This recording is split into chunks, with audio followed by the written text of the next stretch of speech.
ஸ்ரீகிருஷ்ணர் மற்றும் கோவர்தன் மலையின் தெய்வீக கதை பாகவதம் மற்றும் புராணங்களின் புனித நூல்களில் ஸ்ரீகிருஷ்ணர் சிறு குழந்தையாக இருந்தபோது கோவர்தன் மலையை தூக்கிய ஒரு ஆழமான கதை உள்ளது. பிரஜ் கிராம மக்கள் மழைக்காக இந்திரனை திருப்திப்படுத்த சடங்குகளை தயாரித்தனர்.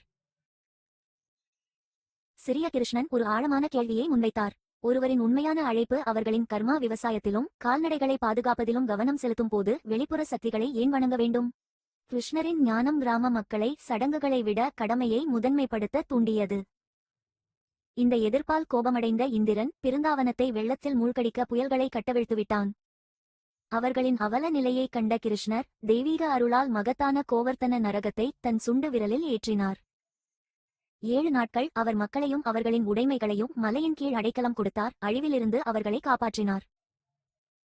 கிருஷ்ணரின் அளவற்ற சக்தி மற்றும் கருணையால் தாழ்மையடைந்த இந்திரன் பணிவு மற்றும் கடமையின் சாரத்தை கற்றுக்கொண்டு மன்னிப்பை நாடினான்.